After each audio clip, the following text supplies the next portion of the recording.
हैं। सबसे पहले साथी और हमारी पड़ोसी विधानसभाओं के विधानसभा सदस्य थावरचंद जी डामोर और उमेश भाई डामोर अपने इस नए नवेले सलम्बर जिले में आकर आपके कदम यहां पर पड़े तो ये सलम्बर की धरती पूरी गदगद और खुशहाल हो गई है। आपको धन्यवाद अर्पित करना चाहता हूं मेरे भाई। और साथ ही एक नया इतिहास बनने जा रहा है मेरे भाइयों कि नया जिला और दूसरी बार का विश्व आदिवासी दिवस और नए सबसे युवा विधायक आज यहां करके इस प्रोग्राम के अंदर शरीक हुए। साथ ही मैं अपनी बात रखना चाहूंगा। सबसे पहले मैं कुछ बिंदु के ऊपर फोकस करवाना चाहूंगा आपका। आज हम आदिवासी दिवस मना रहे हैं और बहुत सारे भाई हम 364 दिन तक अपने आप को आदिवासी मानते हैं या नहीं मानते हैं, वो आपके ऊपर डिपेंड करता है मेरे भाई। पर साथ ही मैं आपसे एक अनुरोध और विश्वास लेकर के लाना चाहता हूं कि यह चीज तो आपको आपके दिमाग के अंदर बिठाना पड़ेगा। इस बार का जो विश्व आदिवासी दिवस है उसकी जो थीम है उस थीम के ऊपर एक छोटी सी लाइन है वो जरूर कहना चाहूंगा मेरे भाई। वो थीम स्वैच्छिक अलगाव और प्रारंभिक संपर्क के बनाए रखने से ही आदिवासियों के अधिकार हक की रक्षा की जा सकती है। ये बात आपको ध्यान में रखना पड़ेगा मेरे भाई। इस बात को समझाना चाहूंगा। स्वैच्छिक अलगाव कि एक आदिवासी कुदरत के बीच में रहता है और अपनी स्वेच्छा से अपने आप को इस जो आधुनिकीकरण हो रहा है और जो विकास को हो रहा है और जो हमारी कुदरत का विनाश करने के लिए जो कार्यक्रम रचे जा रहे हैं उनसे अपने आप को दूरी रखता है। स्वैच्छिक अलगाव कोई व्यक्ति गांवों के अंदर पहाड़ों के अंदर अपनी स्वेच्छा से रहता है। क्यों? क्योंकि वो वहां की कुदरत, वहां की प्रकृति, वहां के पेड़ पौधों, वहां के जीव जंतु को अपना परिवार मानता है, इसीलिए स्वैच्छिक अलगाव रखना चाहता है वो व्यक्ति।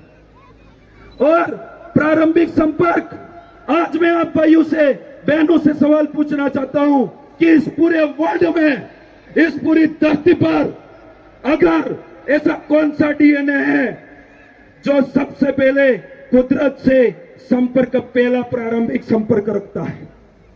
प्रारंभिक संपर्क यह हो गया कि आज एक बच्चा अगर अपनी मां की पेट से 9 महीने अंदर रह करके और वो बच्चा अचानक से जन्म लेकर के कुदरत के बीच में रख दिया जाए तो वो बच्चा आने वाले समय में उस प्रकृति के बीच में अपने आप को समावेश करता हुआ वो बच्चा बहुत बड़ा हो सकता है और उसके अंदर ढाल सकता है। बच्चा पैदा हुआ तो उसका प्रारंभिक संपर्क किससे हुआ? प्रकृति से हुआ।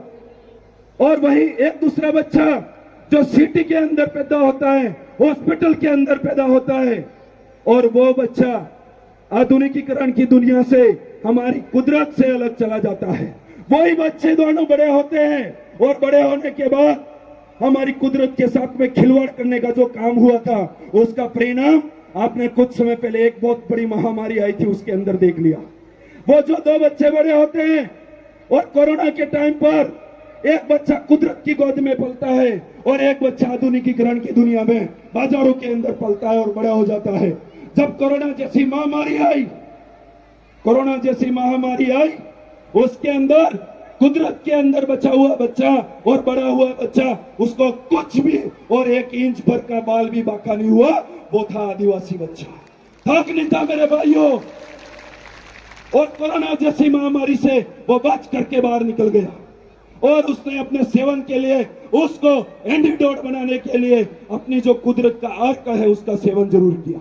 उसको सैनिटाइजर बना करके हाथ धोए होंगे, उसको शरीर के अंदर वॉश करवाया। एक दूसरा बच्चा जो बाजारों के अंदर और आधुनिकीकरण की दुनिया के अंदर जीता है, वो बच्चा जब बड़ा हुआ और कोरोना लगा उसको और कोरोना जैसी महामारी बीमारी आई, उस समय अपने माँ बाप से पूछने लगा कि पापा मम्मी अपना कोई गांव भी है कि नहीं, क्योंकि यहाँ तो इस साइड तो बाथरूम जाना पड़ता है और यहाँ इस साइड खाना बनाते हैं और यहाँ सोना पड़ता है। मुझे तो सूख आ रही है और लॉकडाउन के अंदर मैं अंदर फंसा हुआ हूँ। वो बच्चा अपने चिल्ला करके अपने माँ बाप से पूछता है कि मेरा कोई गांव, मेरा कोई परिवार, मेरा कोई समाज है कि नहीं है। तब माँ बाप ढूंढते हैं अपने बूढ़े माँ बाप को कि कहाँ हमारा ढालुआ है, कहाँ हमारी पुरानी खेती है, कहाँ हमारा घर, कहाँ हमारा समाज है। बहुत सारे लोग आधुनिकीकरण का शिकार हुए लोग अपने बच्चों को और अपने पुरखों को, अपने माता पिताओं को इस कोरोना काल में खो चुके। खोए नहीं खोए मेरे भाइयों? तो आपको तय करना है कि इस प्रकृति से प्रारंभिक संपर्क रखने वाला बच्चा बनना है या फिर इस आधुनिकीकरण की दुनिया से बाहर जाने वाला बच्चा बनना है।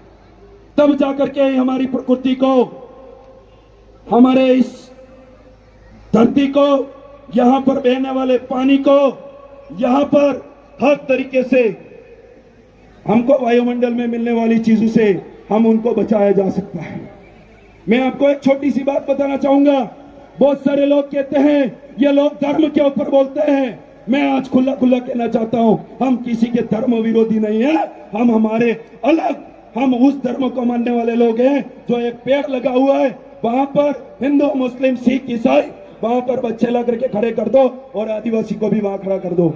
अगर वो पेड़ ऑक्सीजन देने से किसी हिंदू बच्चे को अगर मना बोल देता है तो उस समय जातिवाद का उसके ऊपर केस ठोका जा सकता है। किया जा सकता है, नहीं किया जा सकता है। पर मेरे भाइयों, ये पेड़ किसी धर्म विशेष और जाति विशेष को ऑक्सीजन देने की बात नहीं करता है। करता है क्या? नहीं करता है। कोई बच्चा, कोई पानी बह रहा है इस धरती पर, अगर एक बच्चे को हिंदू का, एक मुस्लिम का, एक सिख का, एक ईसाई और एक जैन धर्म और एक आदिवासी बच्चे को पानी पिला दो, किस बच्चे के अंदर वो पानी थोड़ी देर बाद पेशाब बंद करके बाहर निकल जाएगा। पर किसी धर्म विशेष की पानी बात नहीं करता, क्योंकि वो किसी के पेट में नहीं रहता है। रहता है क्या?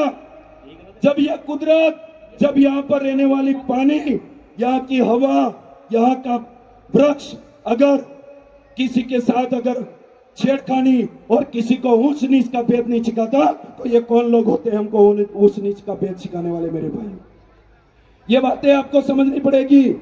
चिट्ठी आ चुकी है, सम्मान करूंगा, पर साथ ही साथ आज आप यहां पर पधारे। आज के बाद, जाने के बाद इस थीम के ऊपर सबसे पहले अपने आप को रखिएगा। एक दिन के लिए आदिवासी बनना से बेहतर है, मैं कह रहा हूं, एक दिन मत बनो, 366 दिन बनो। ऐसे ऐसे बहुत बड़े विश्व आदिवासी दिवस की जनसंख्या में मनाए जा सकते हैं मेरे भाई। बहुत सारे भाई आज के बाद, जाने के बाद अपने आप को उस आधुनिकीकरण की दुनिया में डाल देंगे, पर हमारी प्रकृति के अंदर कैसे पलते हैं, हमारी कुदरत के अंदर कैसे पलते हैं, वो नहीं दिखाया जाता है मेरे भाई। लिखा बहुत कुछ था, आप समझ सकते हैं चीज को। और ये एक जाजम है, इस जाजम के माध्यम से जिसके अंदर भी एलिजिबिलिटी होती है, अपने अंदर कुछ बात रखने के लिए हिम्मत होती है, वो सारे भाई बात रखेंगे। मैं अपनी बात को यही विराम देते हुए एक बात जाते जाते ये कहना चाहता हूं कि हमारे समाज का जिस तरीके से हम विश्व आदिवासी दिवस मना रहे हैं, उसी तरीके से इस इलाके का अगर सही तरीके से विकास और सही तरीके से परिवार का संरक्षण अगर करना चाहते हो, तो सबसे ज्यादा हमें शिक्षा, स्वास्थ्य और रोजगारों पे फोकस करना पड़ेगा। तब जाकर के हमारे समाज की आधे से ज्यादा बीमारी खत्म हो जाएगी। मैं ये बात आपको कहना चाहता हूं मेरे भाई। और